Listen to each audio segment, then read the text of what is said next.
Hello, everybody. A warm welcome. Good afternoon to this session.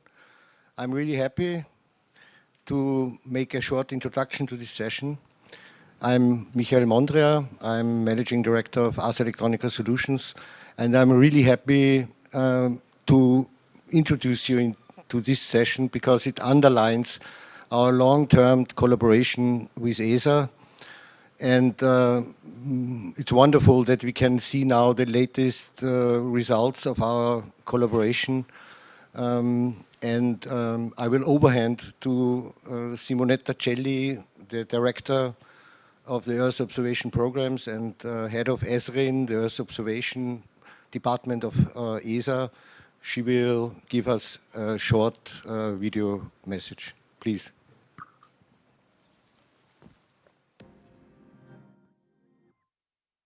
Good afternoon.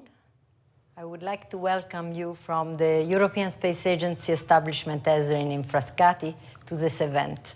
Unfortunately, I cannot be with you today in person due to engagements, but I'd like to still show you a little bit and give a feeling of what deep space is going to be and what you will see very soon here in the conference. This is fantastic. It's an amazing tool that shows what you can do with Earth observation data from our satellites, the value of these satellites' data, and how relevant they are for everybody and everybody's daily life. So just to say that I'd like to hope that you have a good work today, and I'd like to join you at the next Arts Electronica Festival.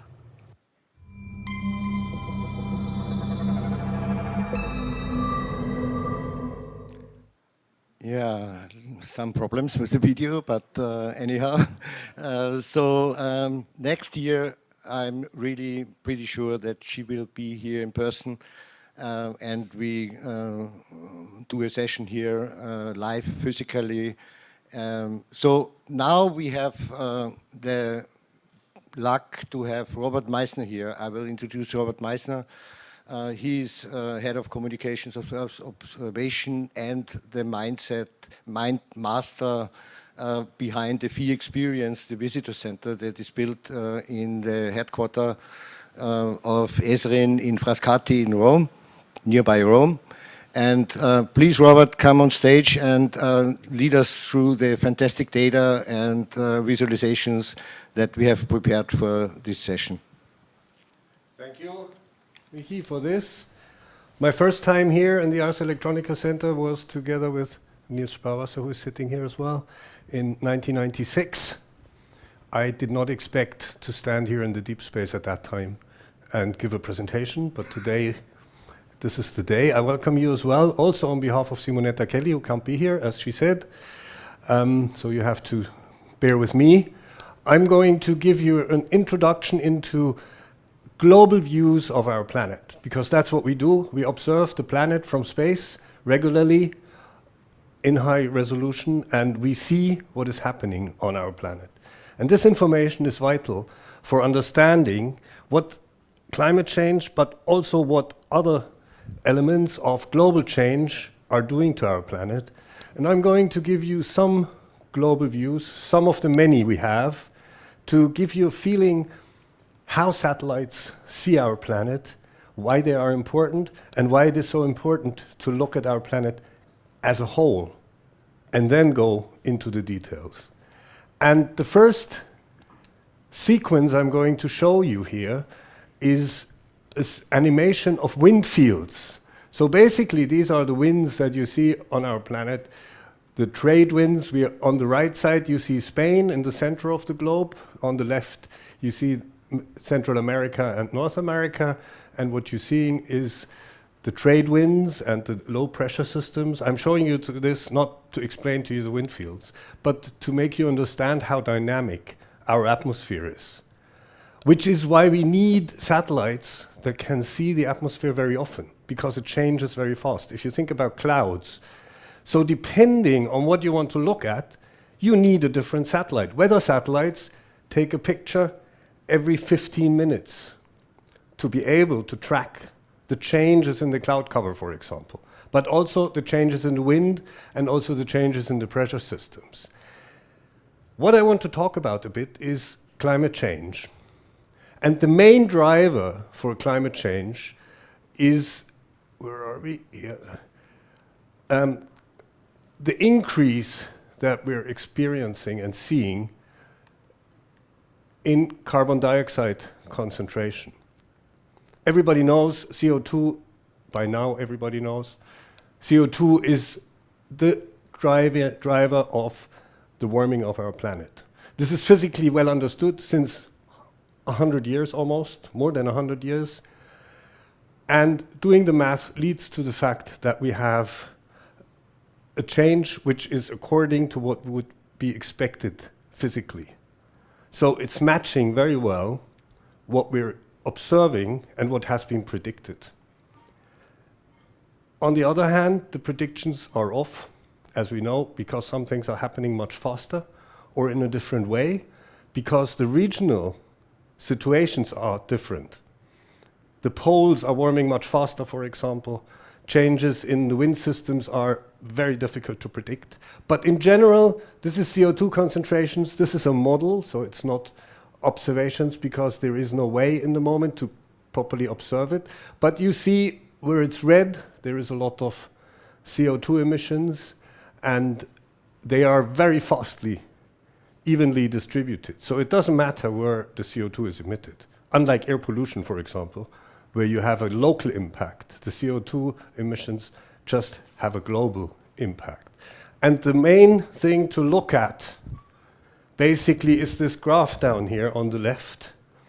These are the changes in the CO2 concentration over the last 800,000 years, so over a very long period of time. And if the CO2 concentration was high, it was relatively warm, and when it was low, it was relatively cold. This is specifically true here in the past, where the ice ages on the globe ended around 20,000 years ago, which is somewhere down here. And we always had CO2 levels between 200 and 300 parts per million. We've just 1 year ago, exceeded the 400 parts per million. So this is the increase that comes from fossil fuel combustion, from burning oil, gas, coal, and other CO2-containing material. And this is the situation, but the question is also, where does all this come from? As I just said, a lot of it comes from it comes from burning fossil fuels, and the reason is mainly a very high population density. What we're looking at is the changes in population on a global scale, and if you look at the United States, or it's not so easy, or Europe, or specifically if we go over to Asia, you see that the population has increased immensely, and we're expecting to break the 8 billionth person on Earth on the 15th of November of this year. So basically in 2 months. So the question, and of course this leads to the increase in fossil fuel burning, an increase and the need for more wealth and growth in many areas of the world, which is increasing the emissions rather than decreasing it, as we see it in the moment. And I'm not so sure if we will meet the objectives which have been decided on in Paris in 2015. I just need to... Oh, sorry. Now, some examples of this. We have London. Oh. We have other cities like, this doesn't work, Los Angeles or Tokyo. Suzhou in China is a good example because in this area we have seen an immense growth in population and in built-up area. another example shows Cairo. This is an image of Cairo. So what you see on the top left is the Nile Delta, and basically the city of Cairo lined out in gray here. This picture was taken in 1988. And if you look at an image from this year, you see that all these areas here, so which almost double the city size, also in the left, I'm going back to the 1988 image, and and this is exactly what is happening on a global scale. We see an increase in urbanization everywhere, and we are also seeing an increase in traffic. We're looking at Istanbul. This is a radar image. This is why it is in black and white. Here is the Bosporus leading into the Black Sea. And all the blue and red and green points, dots, are ships, which are traveling. This is one of the main highways. Not so much in the moment, probably, but it is a very busy port. And there are more examples like this on our planet, and we see the same everywhere, no matter if we're looking at the Suez Canal, Panama Canal, or bigger harbors like Rotterdam or the English Channel. Traffic on sea and also on land and in the air is increasing because the population is increasing. And of course, this contributes to our CO2 footprint. Another example I'd like to show you is this one here. We're looking at a map of land cover. So this is Africa coming over Europe. And everything you see here in these bluish, greenish tones is agriculture. And this just gives you an impression of what is happening, because agriculture, we need it to feed the people, but it does have an immense impact on biodiversity, and it is taking away areas that are absorbing CO2 in the soil and also in the canopy, in the plants. So this is a fact we need to deal with. And if we're looking at that in a bit more detail, we're looking at a part in northern Austria, north of here. Here's the border between Austria and Czechia, or Czech Republic. And what you see are all these fields here in Austria, which are relatively small and relatively diversified if you compare it with the fields up here, which is mainly due to the fact that in the former Eastern Europe countries, agriculture was more centralized. So you have these huge fields in all over Eastern Europe. And in comparison, in Austria, the fields have been divided between the generations, and they got smaller and smaller, so you have a completely different structure. But just to give you an idea, I'm showing you this because this is a picture as you would see it if you would be looking out of an airplane. We call it a visible picture. But we're interested in looking at the cover, the land cover, in much more detail. And the satellites can see in the spectrum where we cannot. For example, in the infrared. And in the infrared, and this is why this image is red, the redder the pixels are here, the more photosynthetically active, the more healthy the population is. The vegetation. And you see that the differences in the fields become much larger. So we can do a classification to see which crop is growing there or what land use is currently happening there. And this is a relatively simple land use map, only making a difference between these classes that you see here. So there's no differentiation in the fields themselves, for example. But just to give you an impression, we're not only looking at the pretty pictures, we're doing a thorough analysis to better understand what is changing and to quantify the changes that we see. So I think we should go to the consequences of all this.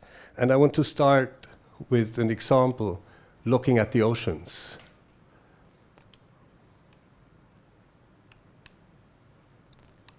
Sorry, I just need to orient this properly. So again, we're looking at Europe, Africa, and what we're seeing here is the surface temperature of the oceans. Sea surface temperature is a good indicator of the changes that are happening, and sea surface temperature is always a bit delayed to the direct temperatures that we observe over land. Sorry. And we do see, this is the Gulf Stream transporting warm water from the warm tropical regions to the cold polar regions, and that's what the oceans do. The ocean currents are the biggest transport of energy on our planet. They're bringing the warmth, the energy basically, from the tropics to the poles in both directions, to the North Pole and to the South Pole. And this has many, many effects. And one of the effects is that the temperatures on Earth are as moderate as they are, because they keep the temperature differences relatively low. And this is why the ocean currents are so important. Over here, you see the observations of sea surface temperature from 1880 to 2015. Again, we see a clear increase in the surface temperature, which has consequences for the acidification. So coral reefs have a problem with that. They cannot thrive if it's too warm, or if the CO2 concentration in the ocean, the acidity, is becoming too high. And we're seeing this but it also has other effects. And one of them is, if you're looking at this area here, in the south of Africa, in most of the year, it is relatively cool, the water off the coast. Now you can see it here a bit. I mean, it's not cold, but it's relatively cool, and this leads to an effect. This is why we have deserts on the west coast of the southern continents. If you look at Southwest Africa, if you look at the west coast of South America, also the west coast of the USA and Mexico, you see that always on the west coasts of the country, of these continents, also in Australia, it is very dry. The reason being that the surface temperature of the water is relatively cool, so the clouds move in, they warm up over the warm ocean because it is actually quite warm, but then they hit the cold water and all the rain goes into the ocean and no rain reaches the coast. And that's why we see this example from the Namib Desert in Southwest Africa. And if we look a little bit closer, you can see that from space. We can see every single dune, and specifically we can see the changes that are happening in the region. Another observation, which is brand new from last week, is this example here. We're looking at the Mediterranean Sea. Here's Italy, Spain. We're going over here to Turkey and the Middle East. What we're looking at is the temperature anomaly in the Mediterranean in the summer. So this basically covers the time period, I think, from April to August.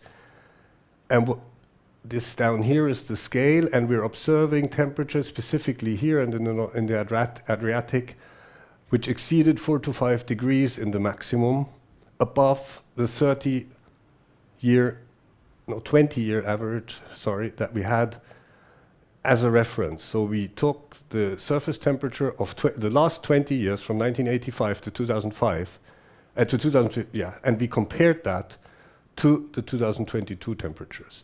And you see that the average temperature is around 4 degrees higher, which is causing already problems on the side for the animals living there, so for the biodiversity, but it is also increasing the extreme storms we have seen in Italy this year, for example, and in other regions, because more energy in the ocean, more energy in the Mediterranean, means more energy in the weather system. And the amplitude, so the frequency and the force of these extreme weather events are getting stronger. Now, sea surface temperature, as I just showed you, has many effects. Things are changing a lot, and there's also one consequence of this rising temperature, because if water warms, it expands like any material, but it's in these ocean basins, so it has nowhere to go. So if the ocean warms, the sea level rises. So almost half, around 40% of the sea level rise we are seeing comes not from the melting ice, it comes from the oceans which are warming. And that's one thing that we're looking at a regular basis. And I'm going to go into that in a second, because sea level is something we can only observe from space, so we will look at that. But before we do that, I wanted to have a look at the other element which is impacting our sea level, which is the ice melting. What we're looking at here are changes in sea ice and snow cover. Sea ice has no impact on the sea level, to be clear, because the ice is swimming on the ocean and the frozen water or the liquid water has the same mass. So if the Arctic sea ice melts, and we're seeing an extreme decrease in Arctic sea ice, specifically in the summer, we're expecting by 2050 the Arctic could be ice-free in the summer. Some people say even earlier. We will see what the following years brings if we have other years ahead of us, and I think we will, like 2022, then it may happen even earlier. What does have an impact are the glaciers melting around the world. What does have an impact is the ice melting in Greenland and Antarctica, and there is a lot of melting going on. And one example I can show you, which is the Columbia Glacier in Alaska. This is an image which was taken in 1986, and this is the Columbia Glacier, a huge glacier system spanning vast areas here. And if we look at a comparison image, which was taken in 2019, we see that the glacier, which was formerly down here, the glacier front, everything in red here is vegetation, so don't get irritated by that. And from 1986, the glacier retreated in roughly 20 years, 10 kilometers inland, and all this ice coming from the inland ice, which is floating into the sea, is contributing to sea level rise. Just to give you one example, this is happening worldwide. And we're experiencing a similar effect in the Alps, so not so far from here. We're losing basically all the glaciers in the Alps. Some people say by 2050 there will be almost nothing left. Now one can say, yeah, it's not nice, but the problem we have is that the glaciers are storing the water for the dry season, which is the summer here. So if we have no glaciers, our rivers, as we've seen already this year, will have no water because there's no retaining the water, because the snowfall is decreasing in the moment at least. The glaciers are decreasing and the buffer is not enough anymore to feed the big river systems in Europe, the Danube, the Rhine, and also in specifically in the south, like the Po River in Italy.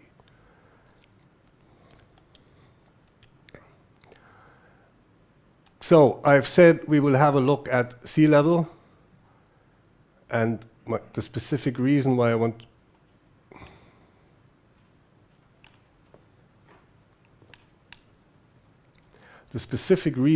to look at that is that measuring sea level from space is actually a challenge, because we're looking at something, and what we see here is a 30 years average of sea level change. I will explain that in a second. Because we're looking at something that is changing in millimeters per year, so very small amount of change, from 800 kilometers away, because that's how high our satellites are flying. That's one challenge. The next challenge is there are a lot of waves and tides and changes in the surface of the sea, but we're still looking at something which is only changing 2-3 millimeters per year, or 5 millimeters in the last years. So it is a challenge. There's another challenge which I will come to later, which is gravity. That's another force that has an influence on sea level rise. But the interesting thing on this map, I think, is we are looking at differences in the sea level change. We're talking of 30 years. We're talking of a constant increase, which is getting faster. Over the last 30 years, we've measured 3 millimeters per year. Over the last 10 years, we're measuring 5 millimeters per year. So it's drastically increasing. Now, 5 millimeters per year may not sound so much, but your grandchildren will see that effect. People are expecting a sea level rise by the year 2100 by between 50 and 80 centimeters. There are different opinions on that, and it's not so easy to predict. But what we're also seeing is we're looking at minus 10 millimeters, so sea level is actually going down over 30 years in this region here by 10 millimeters per year. And we're seeing an increase in some areas, specifically in Southeast Asia,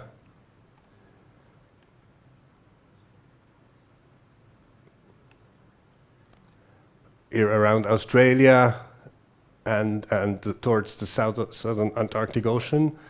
We're seeing increases by 10 millimeters per year. Why is this? This is an effect that we have because of ocean currents and because of gravity, which is influencing the sea level. So even if the sea appears flat to us, it is not. And we have to integrate that into our measurements to get an accurate result. The accuracy of this map is very high. It's probably the best map that exists in the moment concerning sea level and sea level change. Now, I think the consequences, of course, are relatively obvious. It's not so much that 50 centimeters will make a big difference here in Europe, maybe. But if you're looking in some other regions, for example, if you're looking at the Maldives, this is an image which was taken in I think in '82, a long time ago. And it shows the Maldives with Mali, the capital of the Maldives, down here. This is the airport. It's a bit blurry because it's old, so the resolution of the satellites we had at that time was not as high as we do today. Today, the whole region is looking completely different. Also observe the amount of boats you have here. All these little dots are boats. Today, the region is looking like this. The airport doubled in size. Mali is still the capital, and they are getting ready for sea level rise because the country is only about 50 centimeters to 1 meter above sea level.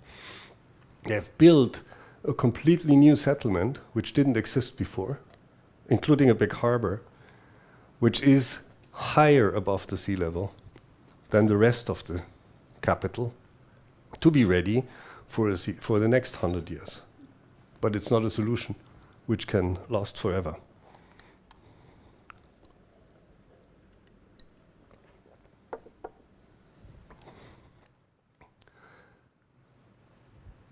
So many countries in this region, specifically in Southeast Asia, talking about Bangladesh, also talking about Indonesia, have the challenge ahead of them. Jakarta, for example, is a huge city which is sinking, literally because the city is too heavy for the underground it's built on. And the sea level is rising and it's right at the sea. This is not a good combination. They're now actually moving the capital away from Jakarta to reduce the population density there. So there are many real-world problems. Another one is that the increase in sea level will lead to an increase in extremes.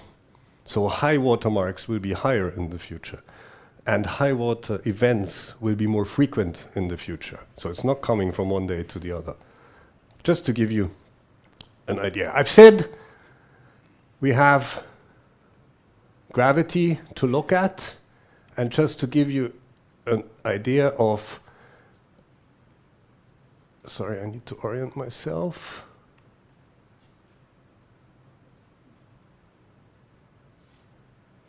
This is a bit mean because it's missing the coastlines. Okay, I'll try to.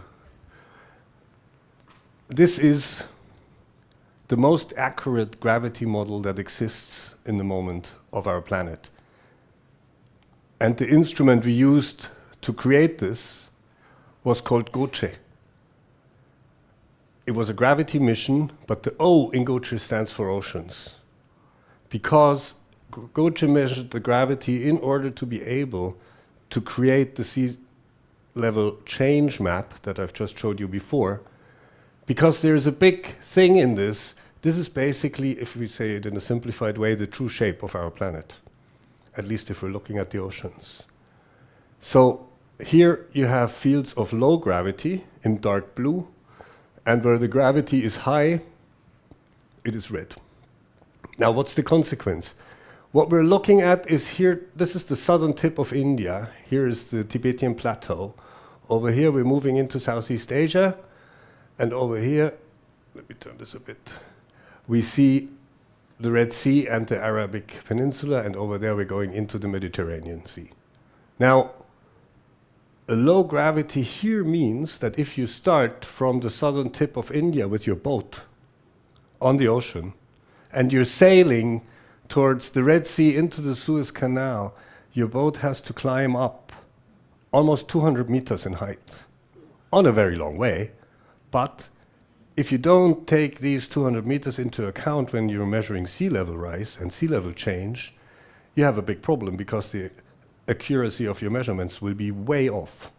And this is why it is so extremely important, apart from other application areas, to have a good gravity model to better understand. And I find this a very good example, how all these different types of data that we can acquire from space, which range from measuring trace gases like CO2 or ozone, over measuring wind fields, to the gravity or the magnetic field, all flow together into one system, which we're working on to build, which is called Digital Twin Earth, where we're trying to also be able to predict in a better way what certain political decisions, for example, may have as a consequence. We have these models. We use them for weather forecasting, for example. Without satellites, our weather forecasts wouldn't be what they are today.